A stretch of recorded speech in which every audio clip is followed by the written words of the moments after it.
11 ऑक्टोबरला त्यांना देवाज्ञा प्राप्त झाली। आमच्यावर आधीच जास्त दुःखाचं डोंगर कोसळलं होतं। तेव्हा जी महत्त्वाची अस्थी असते आपल्या डोक्याचा भाग मानेच्या वरचा, त्या ठिकाणी तो भागच नव्हता। कोणीतरी तो चोरून नेला। टोटल 4 ते 5 ग्रॅम सोनं होतं। आजीचं म्हणणं असं होतं की मी जेव्हा जाईल तेव्हा माझे जे अलंकार आहेत ते माझ्या अंगावर हवेत मला। प्रेताचे कवटी काढून नेलेली आहे। महापालिकेने जी पहिले दखल घ्यायला पाहिजे होती, त्यांनी जर दखल घेतली असती तर ही घटना घडली नसती। जळगाव शहरातील स्मशानभूमी पुन्हा एकदा असुरक्षित ठरल्याचं चित्र समोर आलं आहे। त्याचं झालं असं की काही दिवसांपूर्वी एका महिलेच्या अंत्यसंस्कारानंतर तिच्या अंगावरील 2 तोळे दागिने चोरट्यांनी लंपास केल्याची घटना समोर आली होती। या घटनेला आठवडा पूर्ण होण्याआधीच पुन्हा एक असा प्रकार घडला आहे। खडके चाळीत राहणाऱ्या जिजाबाई पाटील यांच्यावर शिवाजीनगर स्मशानभूमीत अंत्यसंस्कार करण्यात आले। मात्र काल सकाळी त्यांच्या नातेवाईकांनी अस्थी घेण्यासाठी स्मशानभूमीत गेल्यावर अंत्यसंस्कार झालेल्या ठिकाणाहून डोक्याच्या आणि पायाच्या भागातील राखेसह अस्थी गायब झाल्याचे पाहिले। याशिवाय जिजाबाई पाटील यांच्या अंगावरील 4 ग्राम सोन्याचे दागिने देखील गायब असल्याचे लक्षात आल्याने नातेवाईकांनी संताप व्यक्त केला।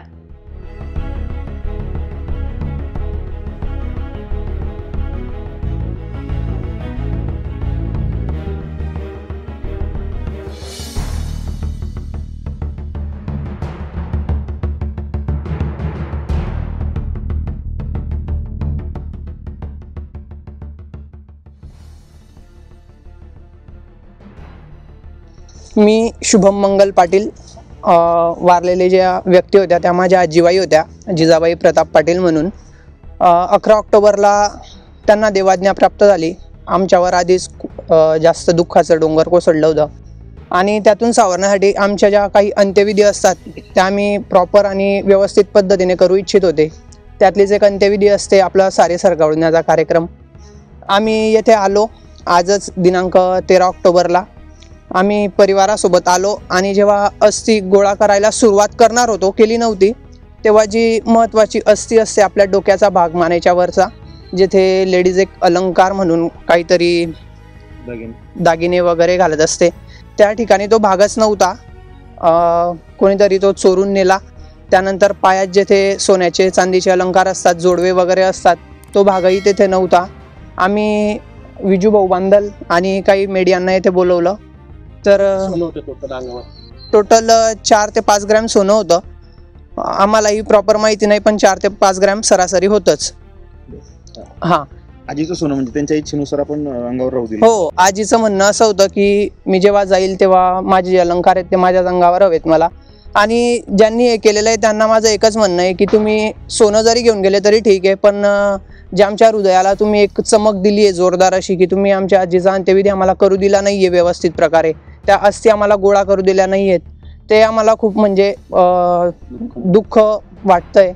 तर तुम्ही आणि अशा पद्धतीने दाखवलंय करणाऱ्याने तेथे नैवेद्य वगैरे आणलेला आहे, जेणेकरून आम्ही म्हणजे आमच्याच नातेवाईक होत्या आणि आम्ही काहीतरी तेथे विधी करण्यास आलेलो आहोत असं दाखवलं त्यांनी। परंतु येथे जे सिक्युरिटी टीम आहे त्यांना माझं असं म्हणणं आहे की तुम्ही खरे आणि खोटे हे नक्कीच ओळखले पाहिजे, की कोण येतंय तुमच्याकडे, कोण नाही येते असं।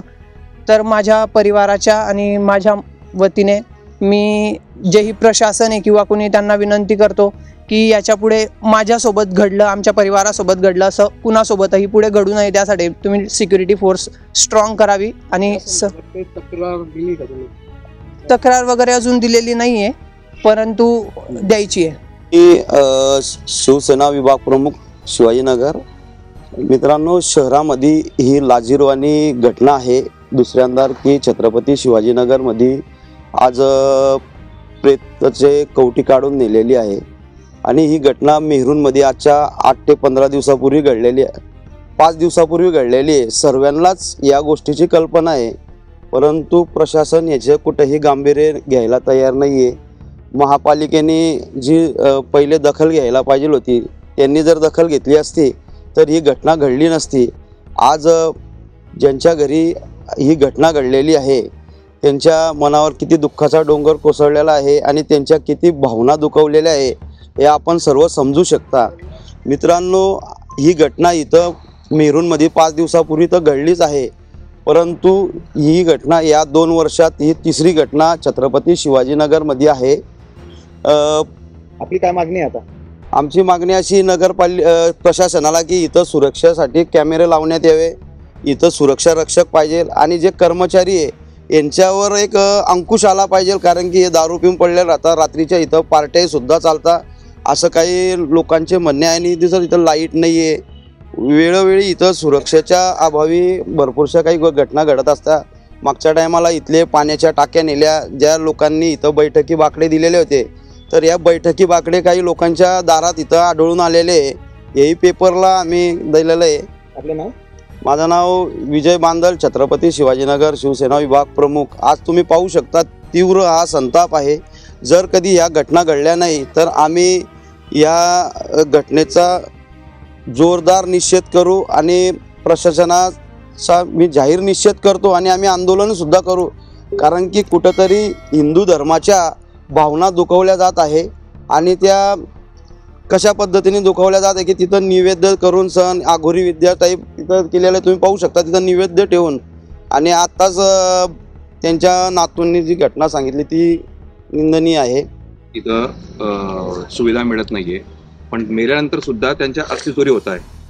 नेमकं याला जबाबदार कोण राहत? नाही, मी तेच म्हणतोय की महापालिका प्रशासनाने आम्ही शासनाकडून होईल तेवढी मदत करण्याची आमची भूमिका असते, पण सर्वच गोष्टी महापालिका प्रशासनाकडे बोट देऊन मोकळ होते आणि स्वतः काहीच करायचं नाही, दुसऱ्याकडे बोट देऊन मोकळ व्हायचं, ही भूमिका महापालिका प्रशासनाची राहिली आहे.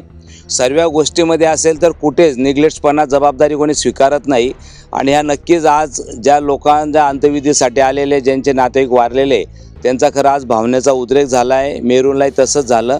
आणि या भविष्यात मला वाटतं ही प्रशासनाने जबाबदारी घेणे गरजेचं आहे. आणि एवढंच नाही तर मी येणाऱ्या अधिवेशनामध्ये सुद्धा प्रश्न मांडेल आणि महापालिका प्रशासनाला जाब विचारल्याशिवाय राहणार नाही. अशा अधिकाऱ्यांची बदली करायला पाहिजे, तक्रार आपण मुख्यमंत्र्यांकडे करणार का? नाही, असे अधिकारी काय निष्क्रिय अधिकारी नकोच आहे. अधिकाऱ्यांनी त्याची जबाबदारी स्वीकारली पाहिजे.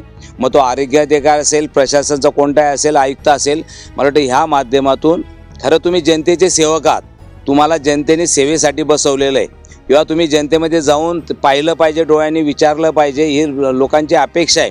एक अर्ध काम कमी झालं तर चालेल, आजचं उद्या होईल, पण तुम्ही जनतेमध्ये जाऊन जर तो फिरत नाही, तुम्हाला जनतेच्या दुःख काय करणार आहे. आणि मला वाटतं नक्कीच याच्याविषयी मी ती मुख्यमंत्र्यांकडे मांडण्याचा प्रयत्न करणार नक्की. विशेष म्हणजे एक बाब या ठिकाणी अशी समोर आली आहे की जे नैवेद्य आहे ते नैवेद्य दाखवून या ठिकाणी चोरी करण्यात आली आहे. कारण जे मेन नातेवाईक आहे त्यांनी नैवेद्य नाही देता त्या ठिकाणी नैवेद्य या ठिकाणी दाखवून चोरी केली आहे. महानगरपालिकेचे सुरक्षा रक्षक आहे, सुरक्षेचा प्रश्न हा ऐरणीवर आले. कोण येतं कोण जातं या संदर्भातली माहिती नाही, काय सांगणार? नैवेद्याविषयी खरं पाहिलं असेल तर आमच्या सनातन धर्मानुसार चोराची जात नसते, कारण त्यांचं म्हणणं आहे की आमच्या समाजामध्ये नैवेद्य दिलं जात नाही. म्हणजे याचा सुद्धा ते कुठेतरी त्यांनी एक प्रथाचा उद्रेक केलेला आहे. आणि मी म्हटलं चोराची जात नसते, त्यांना फक्त चोरी करण्याचा हाच उद्देश असतो. आणि महापालिकेला वॉचमन असेल किंवा याला खरं आरोग्य अधिकाऱ्याच्या अंडरमध्ये असते, तर आरोग्य अधिकाऱ्यांनी ही जबाबदारी घेतली पाहिजे. मेरूंची एवढी घटनानंतर यांनी त्या 4-5 स्मशानभूमीची चौकशी करून याची दखल घेतली गेली पाहिजे होती, पण तसं काही झालेलं नाहीये. आता याच्यावरती कारवाई करण्याची मागणी करणार नक्की. नंतर आता छत्रपती शिवाजी महाराज नगर स्मशानभूमीमध्ये अस्थि चोरीची घटना झाली आहे, कुठेतरी सुरक्षा वाऱ्यावर आहे.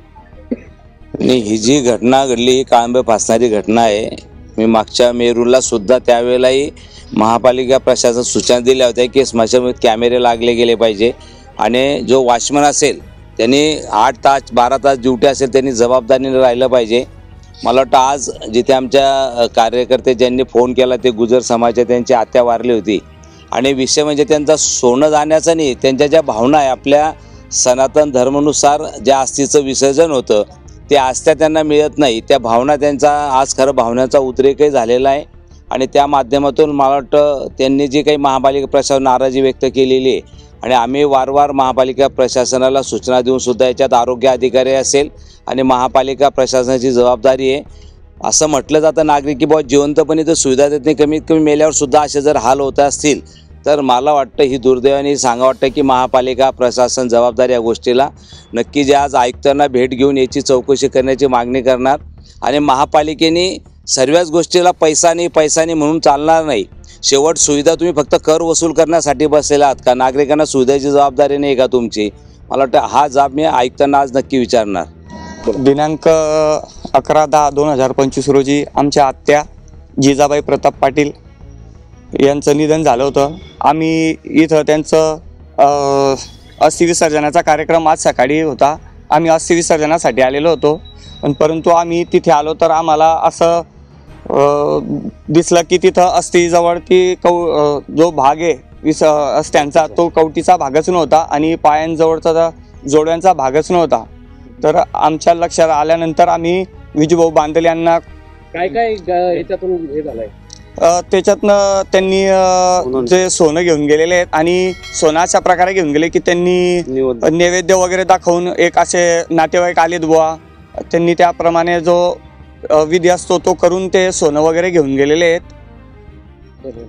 ते वापस नाही, आम्ही अजून तरी काही केलेले नाहीये. तरी आम्ही प्रशासनाला एकच विनंती करतो की इथे सुरक्षा रक्षक वगैरे किंवा CCTV कॅमेरा हे लावण्यात यावे. जसं आमच्या सोबत झालेलं आहे तसं दुसऱ्यांसोबत होऊ नये बुवा, हा स्मृतीचा प्रश्न असतो. आज आमच्या आत्याच्या अस्थि विसर्जनासाठी आम्हाला ते मिळालेलं नाही, तर आम्हाला त्याचं दुःख आहे.